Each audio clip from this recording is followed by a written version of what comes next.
जो आमदार तो कुठल्याही पक्षाचा असू द्या, महायुती असू द्या नाही तर महाविकास आघाडी असू द्या, जो आपल्या बाजूने बोलन या महाराष्ट्रातल्या मराठ्यांनी त्याच्या पाठीमागे ठाम उभं राहायचं,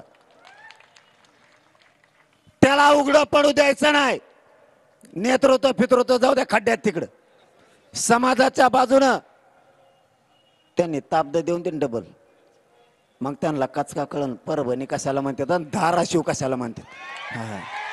दांडे मूळच तर मागे सरकत नाहीत. मग आम्ही यांना करू देच. आता यांनी फक्त देशमुख कुटुंबियाला डबल त्रास देऊ द्या, मग यांना कचका सांगूच. आता यांना त्याचा थोडं सापडून द्या, त्याला थोडं सापडून द्या, त्याला सुद्धा वाजवतो मी, त्यालाही सोडित नाही. आपलं ना डायरेक्ट नाव असतं, आपलं ते दाटोमोठी नाव नसतं त्यांच्यासारखं आकान बोकान हाकीनन फाकीनन. आपण असल्या अंदाज नाव नाही घेत. उलसिक सापाडा की डायरेक्ट नाव. आणि त्यांनी मध्ये नाही टाकला की त्याला आम्ही राज्यातच नाही फिरून देत. हा, त्याला राज्यात फिरून देत नाही. तो फक्त थोडा बी तो धनंजय मुंडे याचा सापडू द्या किंवा क्ल्यू मिळू द्या, याला राज्यातच फिरू देत नाहीत आपण. यांना सुट्टीच नाही. आता तुम्ही धनंजय देशमुखला धमक्या देता, माजुरी अवलाद का तुमची? त्या बिचाऱ्याचा भाऊ गेलाय, त्या लेकीच्या डोळ्यात पाणी. तपासात तुमच्या जातीचे अधिकारी हस्तक्षेप करायला लागलेत म्हणून ते धनंजय देशमुख बिचारा रात्रंदिवस मोटरसायकलवर हिंडताय. आपल्या भावाला न्याय मिळाला पाहिजे म्हणून ते वलवण फिरताय साडूला घेऊन. तुम्ही त्याला धमक्या देता.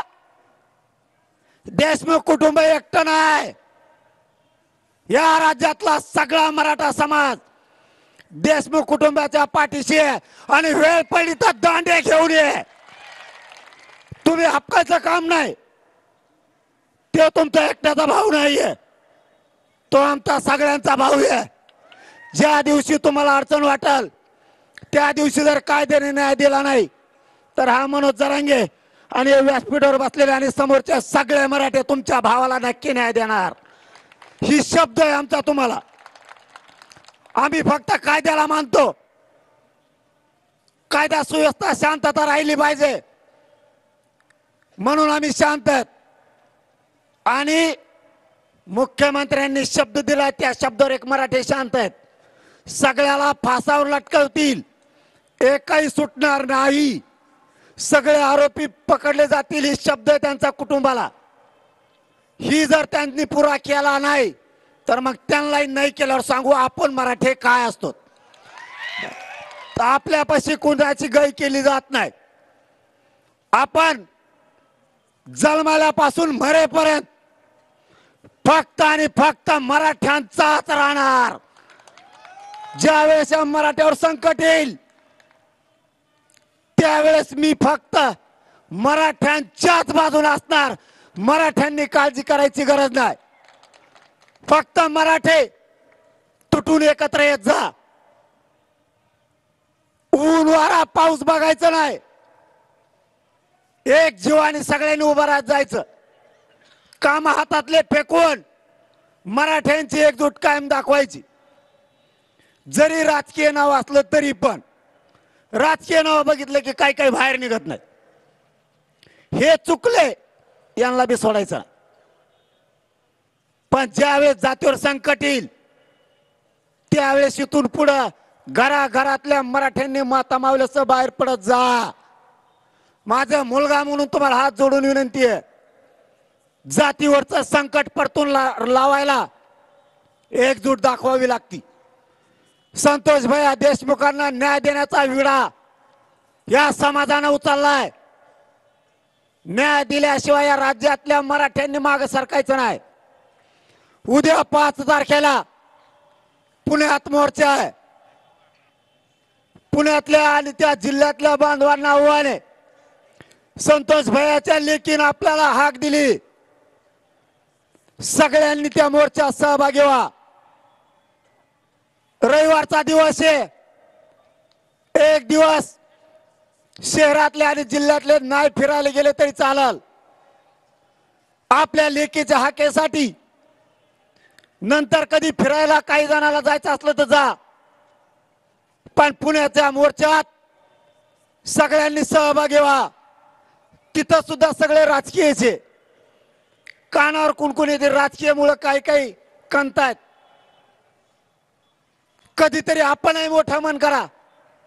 असू द्या कुणी पण, मागणी काय हे बघायचं आणि सगळ्यांनीच बाहेर पडायचं.